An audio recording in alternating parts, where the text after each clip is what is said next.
So it's been a week since I started this vlog, um, and there's been some good news.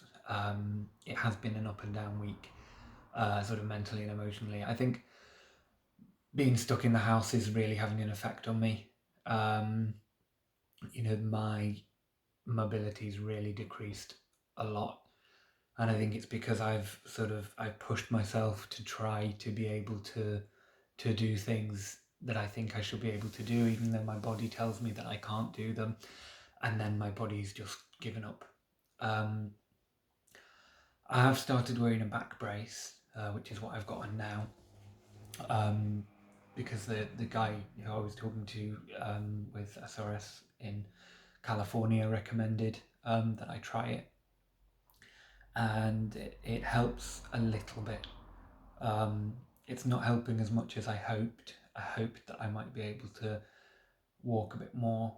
I can't because the pain still flares up, but it does stop the sort of the movement of my ribs a little bit. So it's sort of you can't see really, but it holds everything in place a little bit and stops things from moving as much. And it sort of keeps my posture up as well, so that I'm not slouching or anything, which can make the ribs move under other ribs. Yeah, it's been difficult not leaving the house. I've been off work for 6 weeks now, and it feels like a lot longer. There isn't any structure to any of my days, and because obviously it's been Christmas and New Year, I've not been able to get the next step sorted, which is getting my dynamic ultrasound. And also the money, but I'm borrowing that. So that's something that's good. So I rang the clinic in London on Tuesday. It's now Thursday, and it deflated me a little bit because they said that they didn't know what dates were available yet for February. January's booked up, which I knew it would be. So yeah, I felt a little bit deflated, but I got a phone call today from the clinic telling me that the earliest availability that they have is the 7th of February. So it's sooner than I hoped. I sooner than I thought. Sorry. I thought it was going to be sort of at the earliest middle of February, and sort of maybe later on, judging on sort of what other people have said. But that's a good thing. So I've done a countdown on my calendar. It's 32 days away, which is a long time.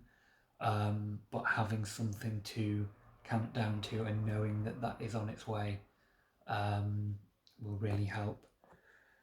My family seem to think that I'll be fine in 6 months, which is quite frustrating because I know that I won't be. I think I'll wait a month for the scan.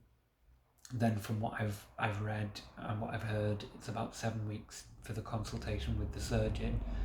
And then somebody who had the consultation with him in the group on Tuesday said that her operation will probably be the middle of March.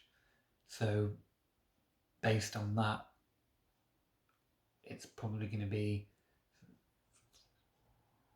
2.5 months plus a month. It's going to be a while. And with COVID the way it is in the UK at the moment, with Omicron and everything, and if it affects the NHS even more, I know that there are some hospitals that are cancelling operations. So yeah, we're just going to have to see how it goes. But I think people are having a difficult time understanding this, and it is difficult to understand if you've not had it, and also if you've not had major surgery before, it's difficult to know how hard it is to recover. I have had surgery before. I've had abdominal surgery, and it was about 3 months before I could function again. With this, I know for other people, they stay in hospital or a hotel for a week, are in a chair for 2 or 3 weeks because they can't lie down, can't go to bed. I think it's going to be a long time before I'm in work again, which is, it is what it is, you know?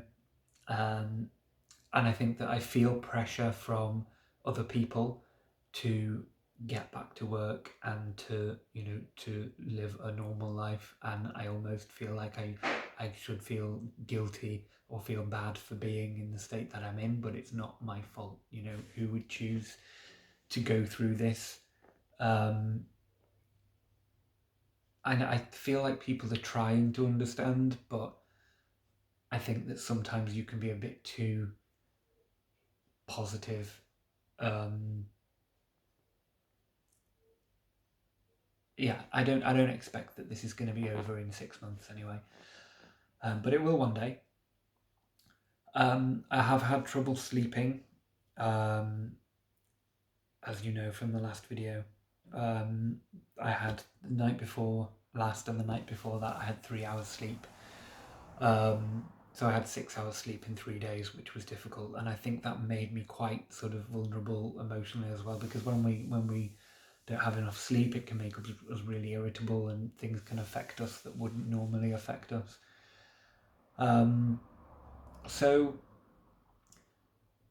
yeah, it's been up and down, but knowing that the in 32 days, you know, I just have to get through 32 days, um, and at the end of that, there is imaging and confirmed diagnosis, and I can get referred to the surgeon, and you know, then it'll be time to prepare for surgery. So we're going in the right direction.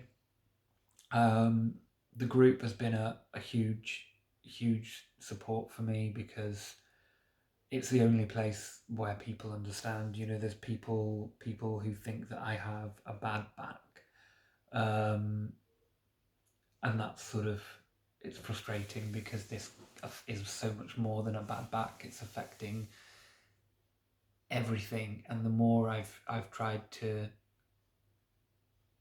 push myself, the worse it's gotten. So I'm sort of, I feel like I'm partly to blame, but I didn't know what it was, and I didn't know that trying to push myself would make it worse. Um, yeah, I think that some people are trying to understand, and some people are really not interested at all. So that's up to them, I suppose. But I'm going to be positive about this as best I can, and I just have to get through 32 days.